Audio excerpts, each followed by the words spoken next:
bem-vindos ao nosso canal YouTube com Falando Nisso de hoje, a pergunta de Frater Dragão.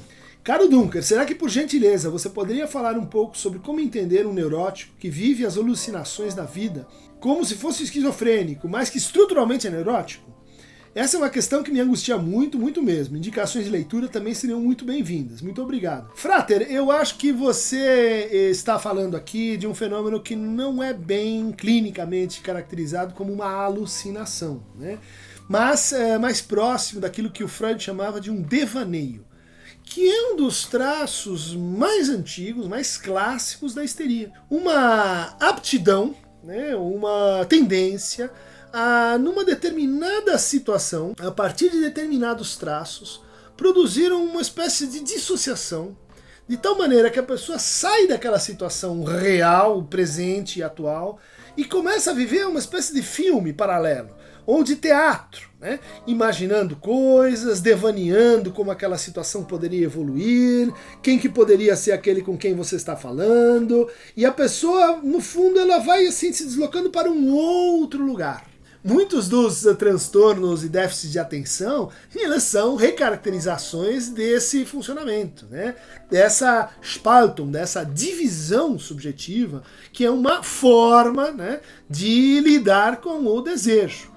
O desejo, ele surgiu naquela situação, ele pede por uma ação específica, ele pede por uma integração de afetos, ele pede por uma série de coisas que produzem conflito. E o conflito mais simples é assim, eu vou fazer aquilo que eu quero, eu vou dizer aquilo que eu quero e posso ter a minha imagem prejudicada, e posso me sentir frustrado, e posso não ser atendido, ou seja, eu vou arriscar o meu narcisismo a favor do meu desejo, ou eu vou preservar o meu narcisismo e abafar o meu desejo?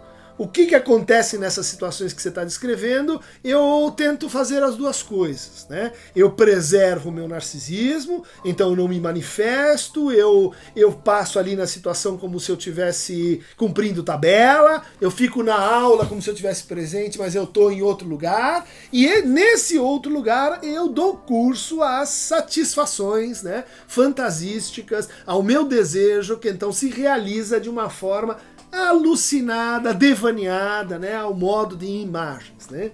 Essa tendência à dissociação, ela vem recebendo um impulso maior e maior a partir da vida da vida digital, né? Da vida com smartphones, da vida com ofertas de deslocamento, né, de uma cena para outra cena, muito fácil. Então, se você não está gostando de uma coisa, você desliga, né?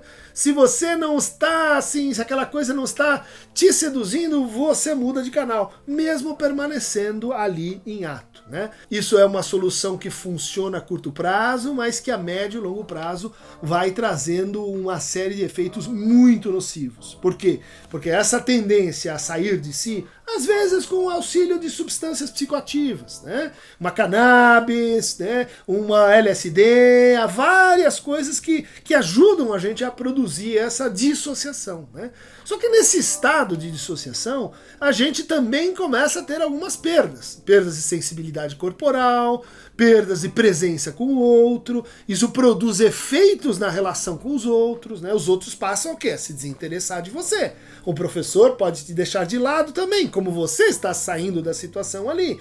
Aquela pessoa que era seu amigo e ela não te liga mais, aquela outra com quem você tinha um interesse, mas aquele interesse te leva a conflitos, e então você entra em devaneio, resultado, a tua vida vai ficando assim, pobre, por um lado, e exposta à angústia, por outro. Por quê? Porque quando a realidade impõe conflitos dos quais você não consegue sair, por exemplo, agora você está no seu trabalho e não tem essa de ficar devaneando, ou você entrega aquilo, ou você vai ser despedido, ou não vai ganhar o seu salário, né? Ou seja, quando a realidade impõe essa força, vamos dizer assim, sem fuga do conflito, o que acontece são efeitos de angústia dilacerante, são efeitos de pânicos noturnos, são efeitos de dores psicossomáticas, são efeitos de, vamos dizer assim, que atacam aquele corpo que foi dissociado, né, dos seus afetos e das suas representações desejantes. Então, Edmo Portela, desculpa, Frater Dragão,